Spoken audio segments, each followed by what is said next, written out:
In this video, I'm going to be making some really simple swarm traps. G'day, my name's Stuart Chignell. Welcome to my original YouTube channel. This is the channel where I used to put everything until I started getting some specialized channels where I sort of spun some stuff off. But everything else that doesn't fit on those specialized channels is here. I don't do enough videos on bees to justify a whole channel for them, so bees are here.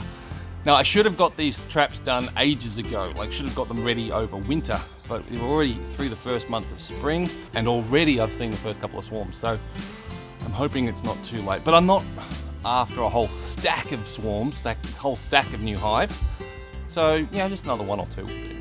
To start with, I'm going to be using some old kit. I've got a bunch of boxes here that I've had empty over the winter, so what I'm going to do is just take these and put a very simple roof and lid on them to set them up for the swarm trap. I've got a bunch of new gear that I made, which is almost ready to go.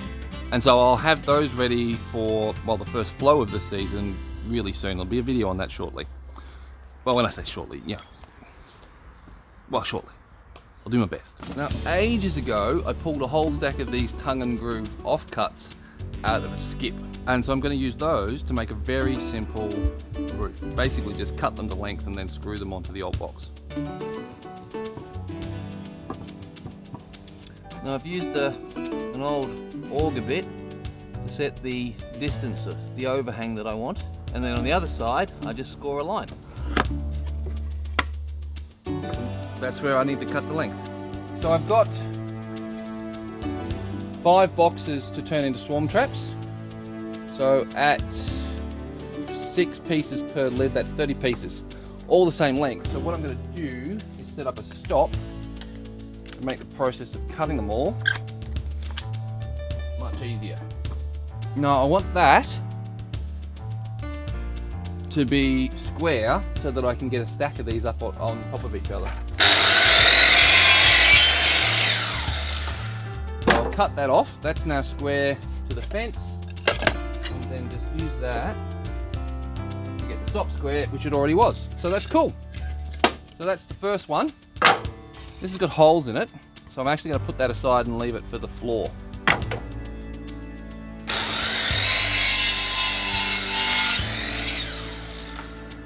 I'll cut 30 of these, and then I'll go to the next step.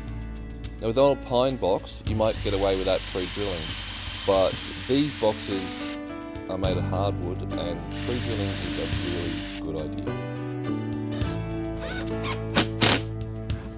Stick the last one on.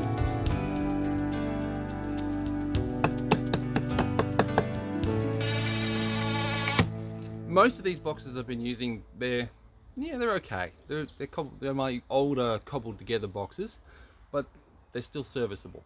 However, some of them are just a little rickety. And so by screwing the lid onto them, it's actually going to make them a little bit more secure. And that's not going to make them strong enough to be used as hive boxes, but it should be okay to just have them as a swarm trap.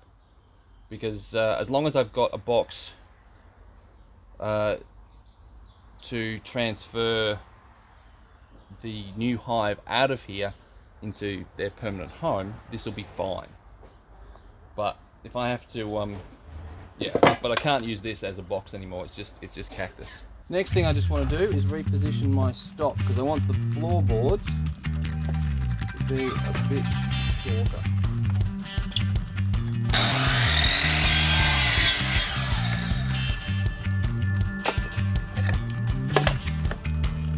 Square.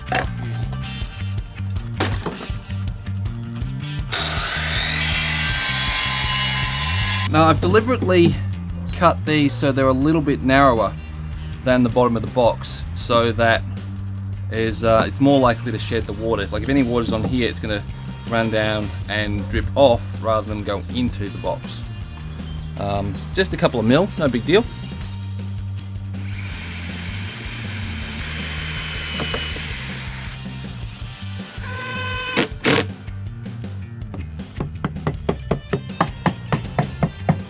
Now this is a bit long, so I'm going to mark this and then trim it off. So I'm going to stop on this box now, get the rest of the boxes to this point, and then I'm going to trim that overhang off on all the boxes all at the same time.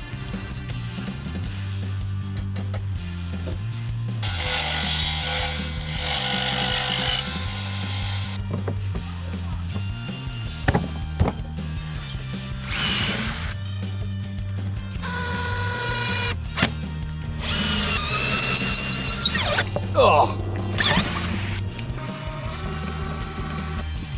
There we go. And that way, once we've got a swarm in there, we can keep them in there. It makes it very easy to bring them home. Right, now, so with the gates installed, that's the swarm trap finished. There's just one detail left to bait them. Now the standard advice is a Ziploc bag and some tissue with some lemongrass oil on it. And once you've dosed up the tissue, you put it in the Ziploc bag and mostly seal it. But I'm not a big fan of using plastic. So in the next video, I'll be showing you an alternative. So if you want to see that, make sure you hit the subscribe button and the bell notification. And I'll catch you in the next video. Bye-bye.